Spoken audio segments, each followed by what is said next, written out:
India गठबंधन में शामिल एक ऐसी पार्टी भी है जो खुद को आम आदमी, कट्टर ईमानदार, जनता का सेवक, सरकारी सुविधाओं से दूर रहने का वादा करके सत्ता में आई थी। सत्ता में आते ही आम आदमी पार्टी और उसके नेताओं ने असली रंग दिखाना शुरू कर दिया। खुद को कट्टर ईमानदार कहने वाले कट्टर भ्रष्टाचारी हो गए। सरकारी सुविधाओं से दूर रहने की बात करने वाले केजरीवाल ने सरकार के करोड़ों रुपए से एक ऐसा शीश महल बनाया जैसा आज तक दिल्ली के किसी भी सीएम का नहीं था।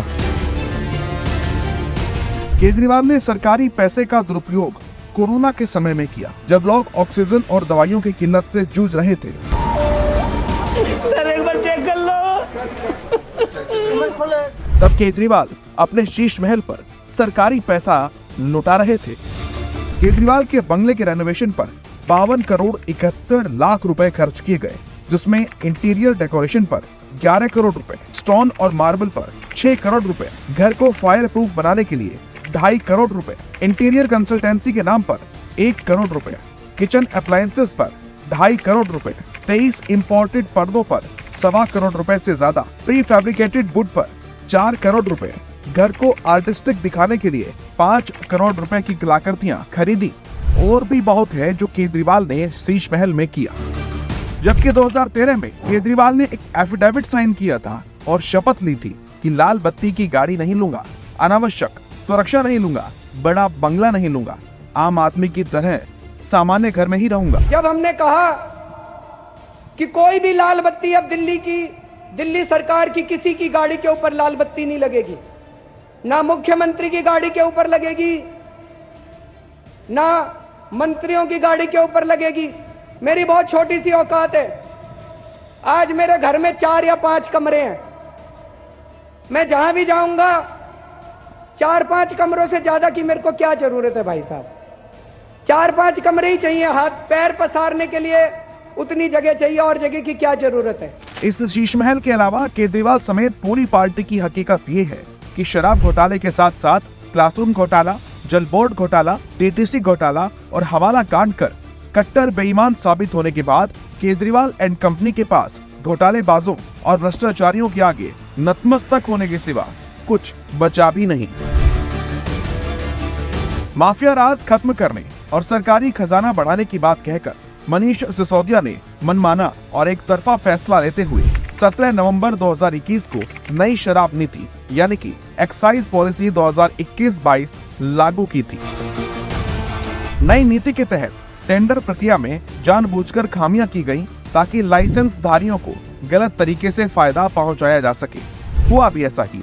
नई शराब नीति से छोटे कारोबारियों को नुकसान और बड़े कारोबारियों को फायदा हुआ। दिल्ली को शराब में डुबोने के लिए आप सरकार ने नई शराब नीति में होटल्स के बार, क्लब और रेस्तरां को रात 3 बजे तक खुला रखने की छूट दे दी थी। इन्हें छत, गैलरी, बालकनी समेत किसी भी जगह शराब परोसने की छूट दी गई थी। हर वार्ड में 3 शराब की दुकानें खोलने का प्लान बनाया।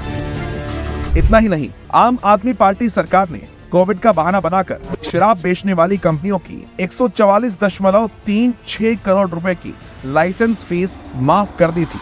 इस घोटाले में सिर्फ दिल्ली वाले साहब ही नहीं थे, इसमें तो पंजाब के मान साहब भी शामिल थे। केजरीवाल के नक्शे कदम पर चलते हुए मान साहब ने तो पंजाब के आबकारी विभाग का इस्तेमाल कर शराब के एक थोक कारोबारी को अपना लाइसेंस छोड़ने के लिए मजबूर किया था, जिससे वो अपना हित पूरा कर सके। वहीं अपने शिक्षा मॉडल का ढोल पीटने वाली आम आदमी पार्टी ने शिक्षा के क्षेत्र में ऐसा घोटाला किया जो आपका घोटाला मॉडल बन गया। केजरीवाल सरकार ने दिल्ली के 193 सरकारी स्कूलों में 2405 क्लासरूम बनाने के दौरान जमकर भ्रष्टाचार किया।